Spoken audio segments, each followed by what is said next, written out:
That's why we haven't got another dog. When are you gonna slow down? He's fine clicking himself. When they're 15. Yeah,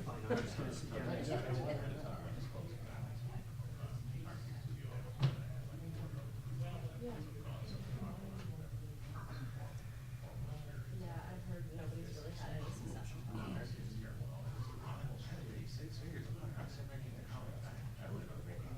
Everyone's got their phone on vibrate or silence, please? So reminder, thank you.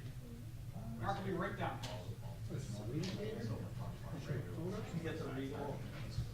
Just so everyone's aware, we're live right now, so, and the mic is picking everything up.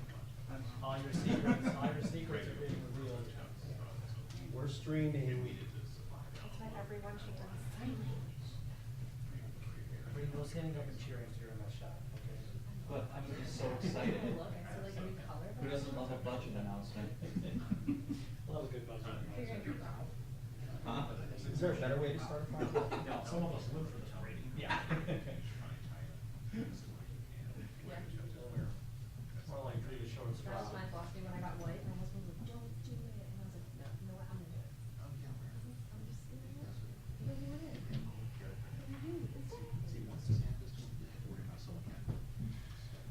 Yeah, the first night I wore them, I spilled beer on them. And I was like, "Well, that's a memory now." So. Yeah.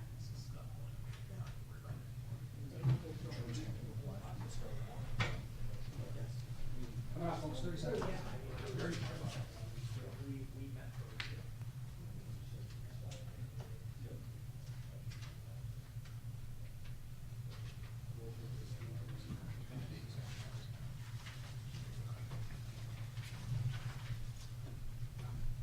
Morning, everyone.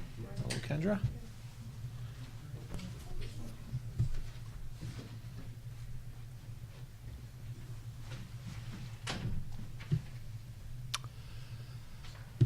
So when everyone's ready. Morning, everyone. Thank you for joining us here today as I release the 2023 budget as our administration is proposing. It's sent over to the legislature for their review and comment. I'm pleased to be joined by our our Director of Budget Management and Finance, Robert Keating, the Deputy Budget Director, Mark Cornell, as well as the Director of the Buffalo and Erie County Public Library System, John Spears, and the Chief Financial Officer for the Buffalo and Erie County Public Library System, Ken Stone. And as always, you may recognize, we're also joined by Kendra Schmidt from Deaf Access Services, who's providing us the American Sign Language this morning. So let's just jump right into it because we have a lot of things to talk about. There's a pie chart up here which shows the revenue sources for Erie County. In total, the budget is approximately $1.8 billion. And this is all the revenue lines to show exactly where it's coming from, with the largest portion of it being sales tax. Erie County derives significantly more money in sales tax than we do in property tax. I think you've heard me say this over the years. A decision was made decades ago to keep our property tax levy at a lower amount and have a higher sales tax compared to other counties. As a result, we have, as you'll see, one of the lowest property tax rates in all of New York State, and we're generating approximately 50% of all our revenue just from sales tax. There actually are a number of revenue lines in part of this budget that are increasing. There's a 10.5% increase in state aid as a result of adjustments for programs that the state funds. There's a 9% increase in federal aid. A lot of this is related to inflation and changes in dollars and cents that are determined by the federal and state government with regards to programs. We're only projecting a 1% sales tax growth for next year due to what we feel will be recessionary conditions, including the potential for our country to enter into a recession. We're not using any of our fund balance to balance the budget, and the property tax levy will be at a combined $329 million, which, as you'll see in a moment, is the one of the lowest tax rates that we are ever aware of, certainly in modern county history. So the property tax rate will be $3.92 per thousand. This is a continuation of the dropping of the property tax rate. It's actually a 40-cent reduction from the property tax rate in 2022, And it's significantly lower than it was, even more than $1 lower than it was in 2018. We continue to offer relief to homeowners. We know inflation is having an impact on our community. The county does not set the assessment and the assessed values for homes and businesses. The cities and the towns do. We can't control the assessments. What we can control is the property tax rate, and we have lowered the property tax rate significantly. It will now be $3.92 per thousand, which is the lowest property tax rate in modern county history. We can go back basically to the 1930s, and we cannot find a tax rate lower than that. I don't know what it was like when Grover Cleveland was the sheriff of Erie County in the 1800s, but I can tell you in modern county history, it is the lowest property tax rate ever. To give you just a kind of a line graph here, this will show you the property tax rate as it pertains from 2008 to 2023. So you can actually see there was a slight increase in the property tax rate during the Chris Collins administration. So County Executive Collins increased it from $4.94 per thousand to $5.03 per thousand. And we held the line on taxes for a long time, then started dropping them, the tax rate based on the 2015 budget. And you'll see we are now dropping it substantially to $3.92 per thousand. It is a 1.11 or $1.11 per thousand decrease since 2012. That is a 22% decrease in the county property tax rate. So I want people to understand that we are taking this seriously. We know that people are feeling the squeeze of inflation and the issues associated with it, and we're taking action to address it on a local level. It is the lowest property tax rate among any county in Western New York. I think a lot of people assume, well, the other counties will have lower tax rates. They don't. Actually, for some of them, they're almost 3 to 4 times as high as what they are in Erie County. Our property tax rate is will be $3.92 next year. We're $4.32 now. The rest of the numbers you see here for the other counties are actually their rates for 2022. So not only are we the lowest right now, substantially, we are significantly lower than almost every other county in Western New York. I want to remind people that. They think, oh, it must be much more expensive to own a home in Erie County. It doesn't, as compared to the rest of the other counties in Western New York for the county property tax rate. We don't set the school district's taxes. We don't set the city or town taxes. We can only control the county rates. And when it comes to the county property tax rate, it is significantly lower than every other county in Western New York. And that's something I, and as well as the rest of my administration, are very proud of. So in 2022, this is an example of the 57 counties outside of New York City. We are, I think, the 15th lowest property tax rate in the counties of outside of New York City.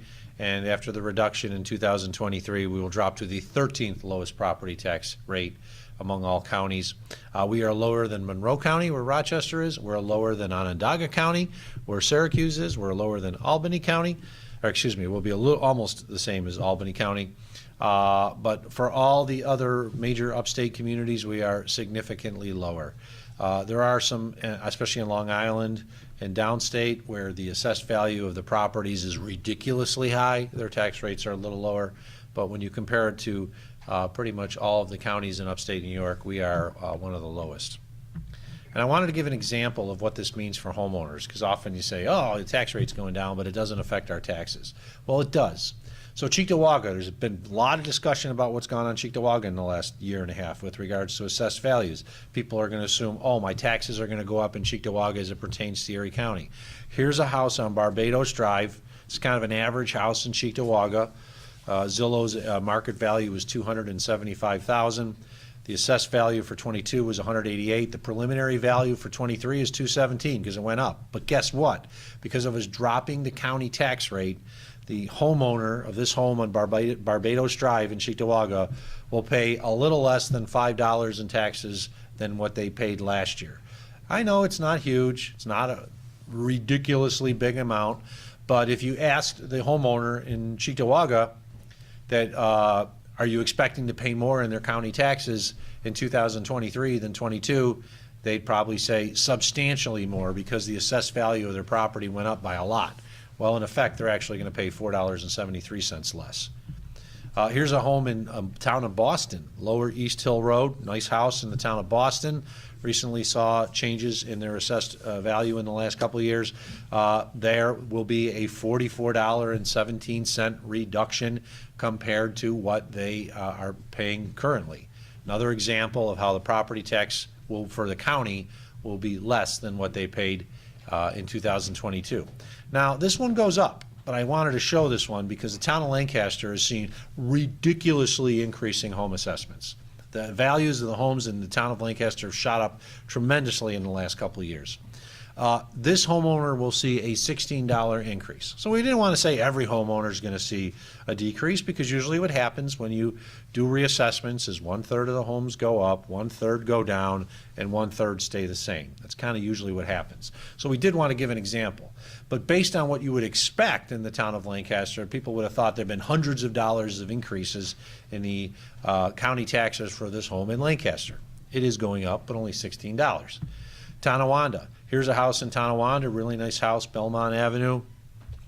Because of it changes as it goes for the equalization rate, the assessed value is pretty low, but we know we have to adjust these based on the state equalization rate. So you would thought, oh, because they haven't seen tremendous amount of changes lately in their assessed value, the equalization rate would mean that they'd end up paying a heck of a lot more. I almost said something.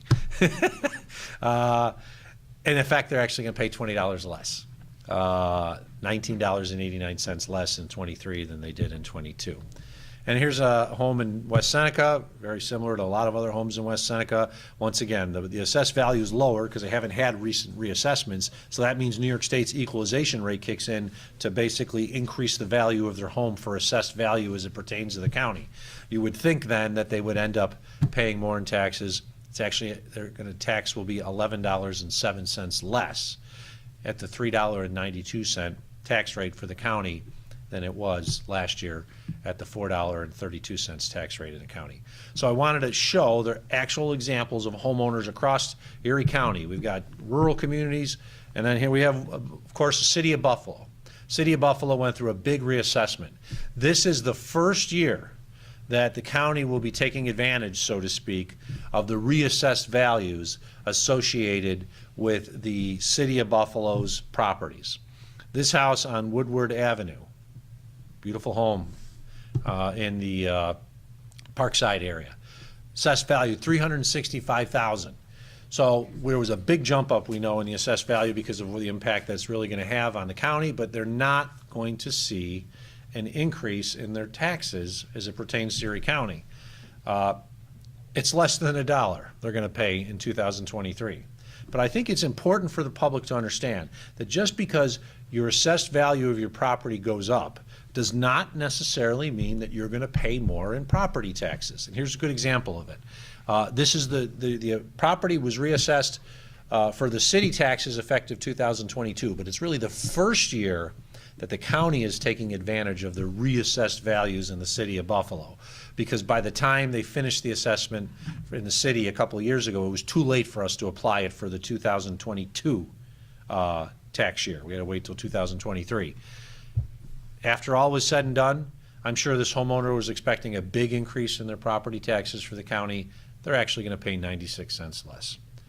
It's not huge, but at a time when all costs are going up, we're finding ways to control the costs associated with people's tax rates. So the property tax levy is $329,709,000. We are under the New York State mandated tax cap. Of the $329 million, $301 million of it goes directly to Erie County Services. The remaining $28 million goes to the library. That we are increasing the share of the levy growth to the library by 7%. That's much greater than the levy growth for Erie County. As a result, the library system will receive $1.8 million more in total additional funding for 2023 than they received in 2022. And because of an adjustment that we were able to make to allow for an increased amount to the library while still staying in the tax cap, we are giving them $1.3 million more as part of the library levy than what we normally would have provided to them based on the formula we use. We usually provide a 2% increase to the library. However, because of the issues associated with inflation, and we know the impact it's having on the library and their staff and the costs associated with the library, we've made a one-time only adjustment to give them a significant amount more. So they'll receive $1.8 million more next year than they received last year, which is $1.3 million more than they would have expected. We are joined, as I said, here today by Library Director John Spears, as well as the Chief Financial Officer Ken Stone. And at this time, I'd ask them to come up to the podium, just talk about what impact this will have on the services for the library and what they're going to be able to do with this additional revenue. So, Mr. Director. Thank you. Mr. CFO. First, I want to thank County Executive Poloncarz for this assistance to the library during this time. This is going to be a tremendous boon to the services we're able to offer the residents of Erie County. With our 37 locations, it can be difficult. But with this money, we will be able to expand our materials budget, purchase more books, more e-books, the things that people want. We'll be able to increase our outreach to the community, and then also make the materials that we have and the services we offer even more relevant to the people in Erie County. So thank you for the assistance that you're providing here. I know that we can be trusted with it. Excellent. Thank you. When you get the CEO and the CFO both smiling, it must be good. Having been the CFO of the county, I know that you don't always agree with the CEO. So expenses. Where's the money going? So that little less than $8 billion of general fund, and as we'll explain, there's a few other funds out there like our sewer divisions, which are separate. But the vast majority of this expenses goes for health and human services. It's actually 44% of the county's budget goes to health and human services. It's $873 million. And then there's 24% approximately, which goes to economic and community development as well as sales tax sharing. That's $469 million. I think people assume that the vast majority of county government is parks and roads and libraries. It's not. It's actually Health and Human Services. It's our Department of Social Services, providing assistance for those at their time of need. And so that's what we spend our money on. And I find it a little interesting. You see general services and countywide. That's a combination of different things, but that really only makes up 12% of our budget. And that's kind of what people think is county government. When you talk about parks, emergency services, things like that, the roads, it only makes up 12% of our budget. It's the health and human services that makes up the vast majority of county budget. So the full budget is broken down in a couple ways, but the general fund, which is everything that you saw on the page before, was $1.8 billion. It's a 2.7% increase over the 2022 adjusted budget. There are 103 new full-time positions, 50 for independently elected officials, the vast majority of which are going to the sheriff's office, as I'll talk about. And there's 90 position upgrades, including 44 for independently elected officials. The vast majority of those are going to the district attorney's office, as I'll talk about. So it's not really a tremendous increase. We're basically back to where we were pre-pandemic. That's what this budget is. It's getting us back to where we were pre-pandemic, because we cut a lot out of the budget in 2020. And when we were doing the 2021 budget, we cut a lot of jobs, we cut a lot of lines. We're getting ourselves back to where we were pre-pandemic, and that's a good thing, because the public is demanding for us to invest in roads. The public's demanding for us to invest in our parks, the people's mandates, and we're doing that. So just a little breakdown of where the positions are going, the new positions. As you will see from this, almost a little less than 50% are going to the sheriff's office. There's some increases in the social services office, the public works department, health, but in most areas there's really not many new jobs at all. And then upgrades, these are adjustments of positions. These are primarily given so that we can recruit people. We're having difficulty in a lot of areas recruiting people because the salary structure for the county was lower than what is offered in other governments or in the private sector, so there's been significant changes in some areas, primarily the district attorney, which I'll talk about in a second. So the sheriff's office, You may have seen a story about this. There are 57 total new jobs for the sheriff's office, the vast majority of which are going for jail management to assist the problems that they have with mandatory overtime among the corrections officers at the jail and the holding center. The holding center is the location downtown. The jail is in Alden. I should say the correctional facility in Alden. Though sometimes they'll have people that are waiting for their trial to go at Alden, and some people who are actually post-conviction that are at the holding center downtown. So we just call it jail management correctional facilities. I've taken the sheriff at his word that they need to address this. There is burnout that's going on. There are people that are leaving. There are people that are taking long-term FMLA because they do not want to come in and work 16-hour days for 4 or 5 days in a row because of mandatory overtime requirements. So we are adding positions to help eliminate that. The sheriff has given me his word he's going to address this. I thank him for that. I thank him for his kind comments in an article about these increases. We don't do this lightly because we know that there are costs associated with new positions. But we are doing this to address a significant concern, which is the burnout of the correctional facility workers. We know that they need help, and we're sending them help at the beginning of this year. The police services, which is also the road patrol division and the investigative functions of the sheriff's office, is basically getting one new team. Administrative assistant for the office, but 1 lieutenant, 1 sergeant, and 6 new deputies to help with the overtime that's existed in the road patrol division. And then the correctional health has 1 nurse educator. The sheriff's office, rightly, under new Sheriff Garcia, created a new professional standards division, in some ways an internal affairs division. It had been called for many years, and he created it. They're adjusting it. So if you look at it, it'll look like we're deleting 14 employees and creating 14 employees. We're just moving them in the budget for budgetary purposes to this new professional services division. I commend Sheriff Garcia for the creation of the professional services division, and I thank him for working with us.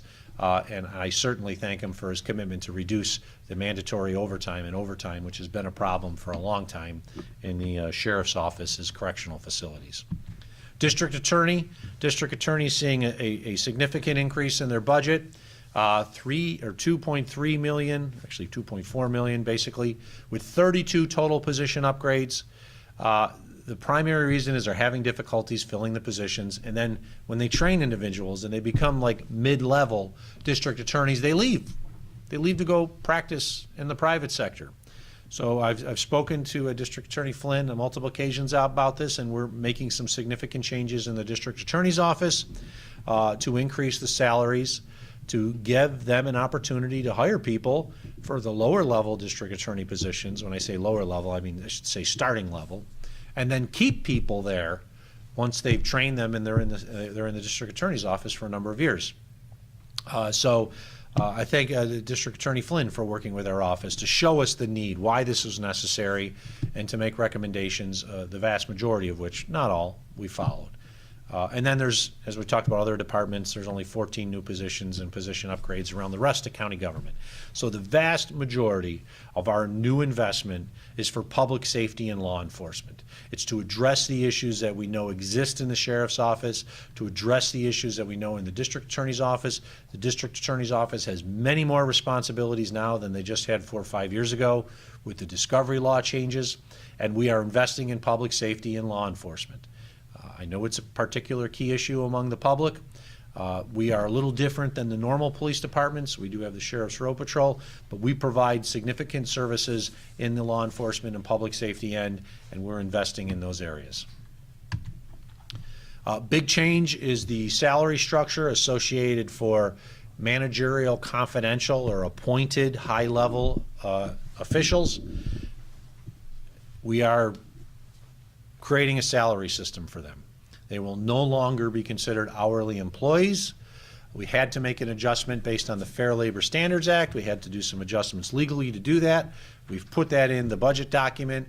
So assuming it gets approved by the legislature as is, basically all policymakers, those that are top-level appointed managers, not civil servants, but the top-level appointed managers, will no longer be receiving overtime. They will become salaried, and they'll have a locked-in salary. For a number of them, they were actually being brought up to the civil service scale, our CSEA. Technically, if you're a job group 16 in Erie County, civil servant, and you're a job group 16, managerial confidential, you would actually make less as the managerial confidential, the appointed person, than the civil servant. We're equalizing them, makes sense, that they be the same if you're from 16 to 16. So we're giving a slight increase to those individuals. The sheriff's office are on a different rate. They're actually a higher rate. That's staying the same. But this will have an effect so that the issue that we saw across various areas, not just related to COVID and those that responded to COVID, but among various areas, we hopefully will see the elimination of overtime for this situation as we saw in the past. You've seen this slide from me before. It really hasn't changed. 90% of the county budget is mandated by New York State and the federal government. So a lot of people go, well, what is that? I don't expect it. I'm not going to go through this whole list, but it's a lot. And the big one, Medicaid, family assistance, we're assisting individuals in their time of need, all the way down to correctional health is a required aspect of it. Maintenance of public assistance records. Lots of things that the federal and state government require us to do, and these are just a listing of the top ones. There's even more, and if we went through every single one that was mandated by line, we'd probably be here for a long time. Healthcare costs are increasing like the rest of the world's. Erie County in 2009 with County Executive Chris Collins entered into an agreement that said the county would pay a minimum of $16 million, and that would probably be it, though there was a way of adjusting it. Well, it's been increasing. The 2023 cost estimate is we will pay ECMC under this agreement that County Executive Collins entered into in 2009, $56.2 million. It's a 247% increase in just 14 years since County Executive Collins declared that Erie County was out of the hospital business. We don't run the hospital, so we're kind of out of the day-to-day management, but we subsidize it, and next year to the tune of $56.2 million. People's mandates, libraries, we already talked about this. We are increasing the levy of the library system to give them $1.8 million more than they received in '22. $1.3 million more than they would have received if we followed the previous formula, as well as we have a major capital project scheduled for next year. We are going to replace the roof at the Central Library in downtown Buffalo, which is owned by the people of Erie County. We all know that replacing roofs is an expensive job. I don't think any of us homeowners ever had to replace a roof for $2 million, but that's the estimate it's going to cost to replace the roof for $2 million. So you won't have to worry about any leaking on the books and other supplies. Arts and culturals, we are providing approximately $7.5 million in arts and cultural funding, including to 13 new organizations and 69 returning organizations, as well as $650,000 that we previously announced for Klein Ann's Music Hall's capital campaign. Our parks, we continue to invest in the parks through the Renew Plan that we announced in 2021. And we're going to do $2.8 million in new capital funding in 2022. This is 23. This is in addition to the $14 million we have set aside under the Renew Plan, which is going to go next year. Lots of projects, big projects, are going to take effect next year. Due to the popularity of the Park Ranger program, we're adding a senior park ranger, one additional park ranger for the Park Ranger program, as well as a general crew chief in the parks.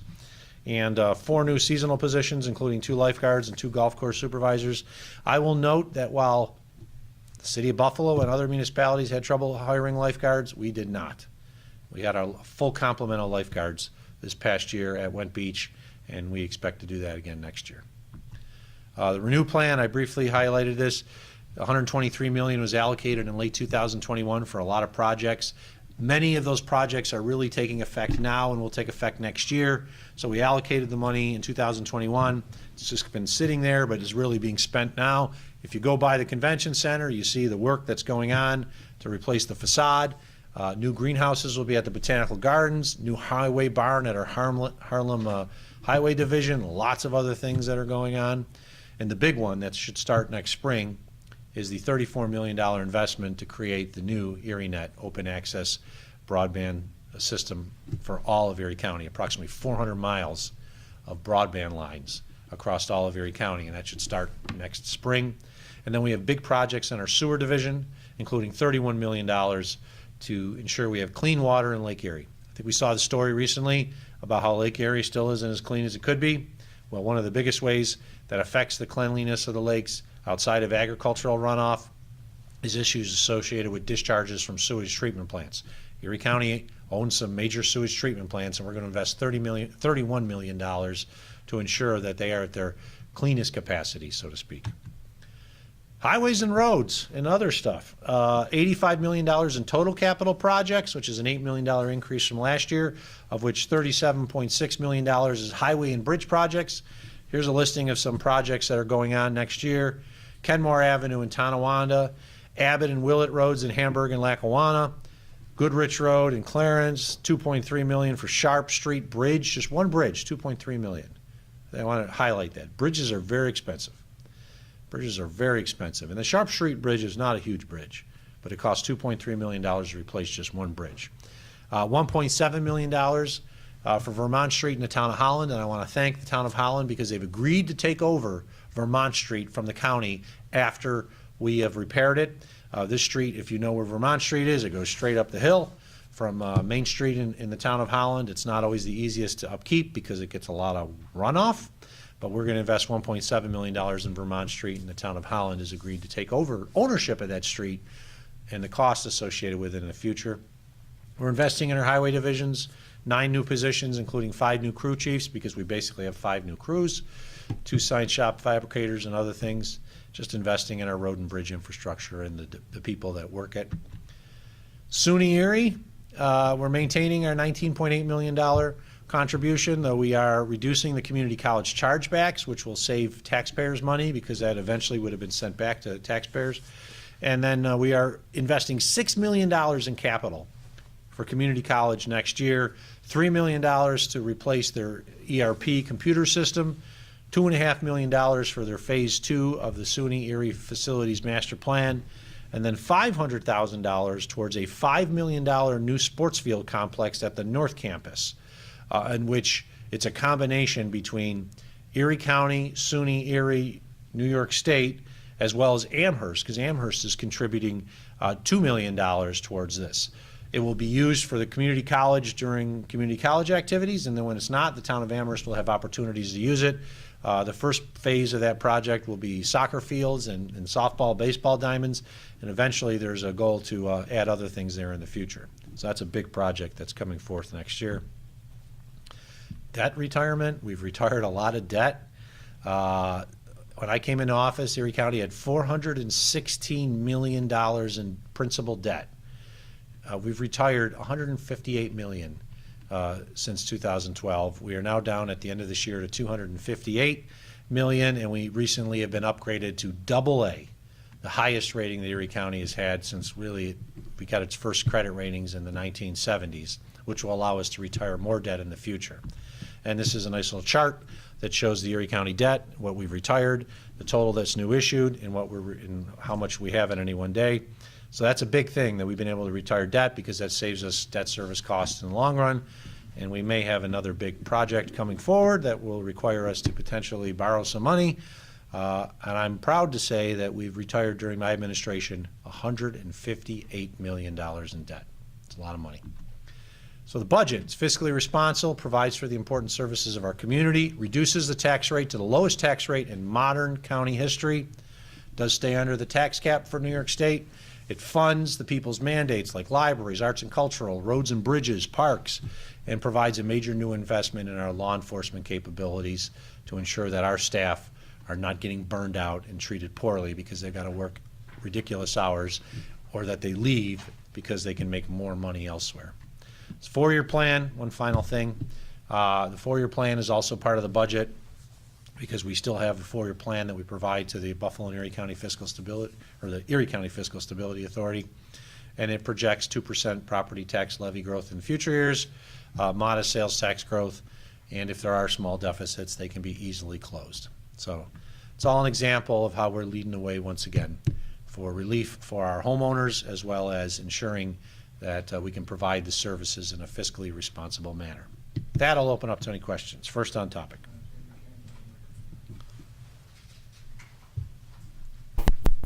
Any on-topic questions? Yeah, Mark, I'll just throw one Ron. out there. Obviously, again, you know, you're citing the decrease in the property tax rate, things of that nature, showing all the examples. Some people, though, still may wonder about the significant increases that you got from the federal and state governments. I realize a lot of that was COVID relief. We all know that has to be used. Some. Right. Going out further, though, can you sustain these lower taxes? And can that money be used in any way to leverage even lower property taxes in the future? Is that possible at all? Well, you cannot use American Rescue Plan funds to give a tax cut. You can't do that by law. We did see increases, not just regarding to what we received in the American Rescue Plan, but we received increases just on the cost of living adjustments that the federal government has for a lot of the programs that we get a portion and provide.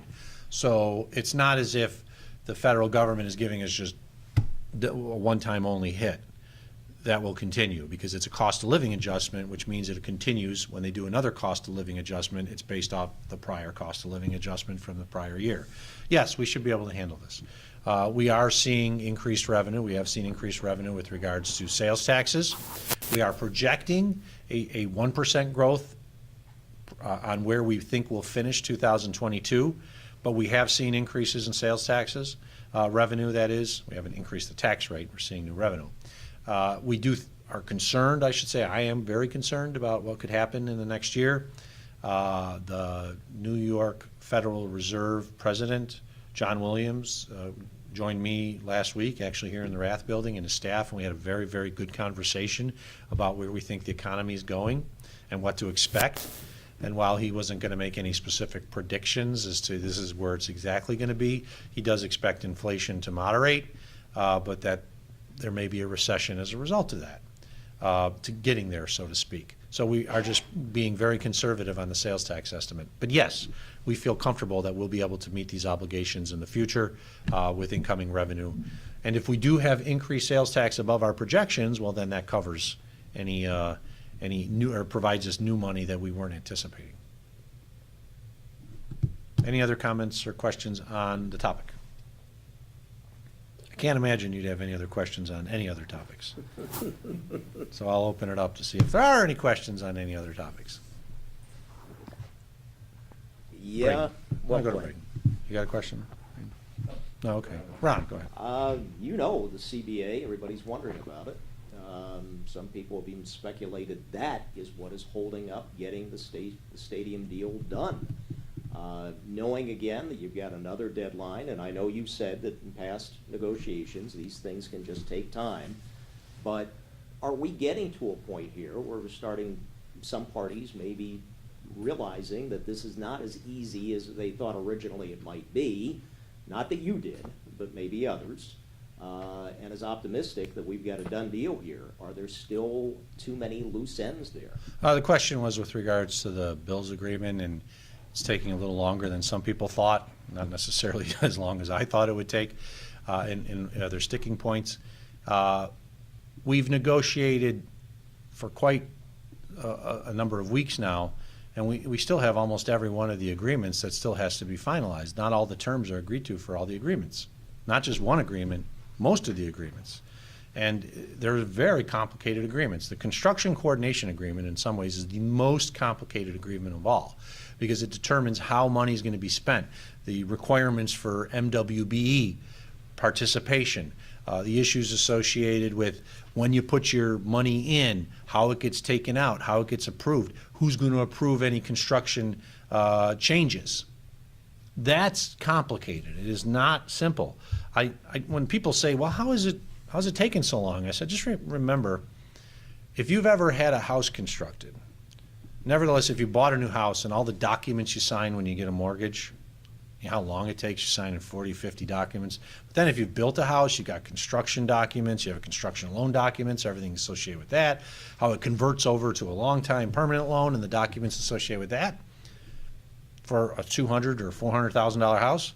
Think about what happens when you build a $1.4 billion stadium and you have multiple parties. It's complicated. I never thought that this was going to come very quickly. I thought this was going to take time. because they're very complicated agreements. I can tell you, every day I get updates directly from our council and see the new versions that are coming back and forth on different documents. And then we offer our comments and send those on to the state and the bills for their comments. That happens every day.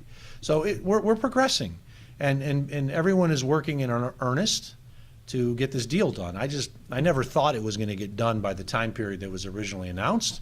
That's why there was a provision in the original MOU that said if we're working earnestly towards a completion, we can extend the deadline. And I feel very confident that you're going to see the same thing happen with regards to an extension of the deadline, which is technically tomorrow, I guess. I feel you're going to hear very soon. Actually, I know you're going to hear very soon. An extension of the deadline, but we have to sign that document first. When is the new deadline then? When it comes out, I'll announce it. But it's, let's put it this way. Remember how I've been telling everybody we can't do anything until seeker's completed? The State Environmental Quality Review Act, we can't sign a document until that's completed. And that's not going to get completed until early December. So you can kind of base it off that. One thing quickly in the MOU, and I know you can't discuss negotiations directly, you said, but in the MOU, there was something in there about substantial penalties spelling out if the bills would try to leave. Have those penalties ever been defined numerically? Yes, it's a percentage.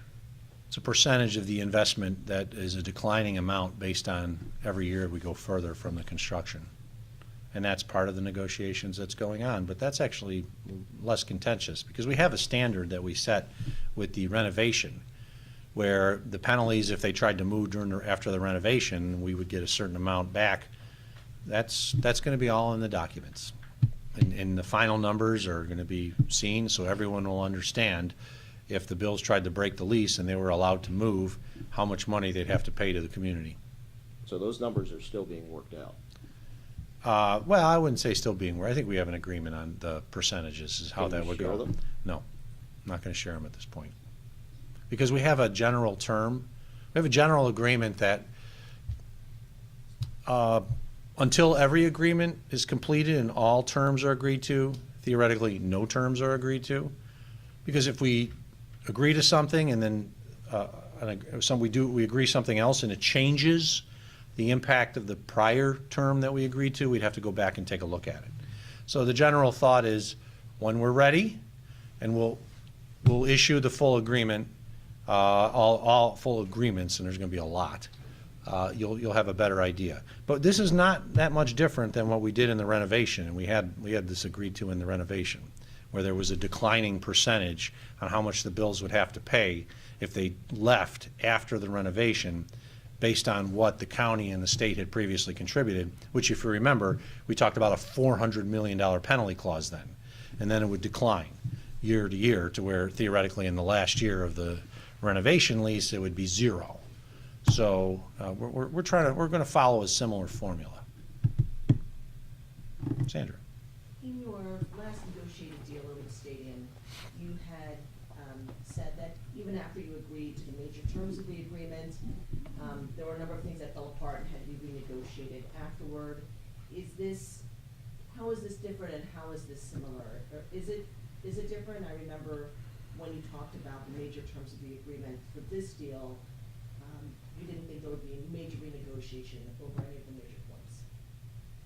I don't want to get into the specifics, but I just say we're working together earnestly to reach the agreement. They're very complicated agreements.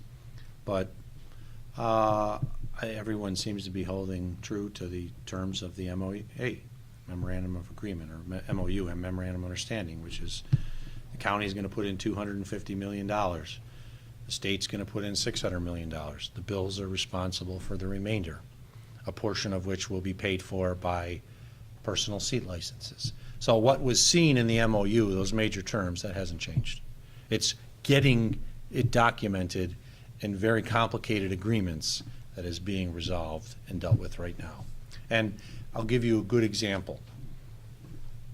Erie County owns the land where the community college sits, but it's owned for the community college purpose.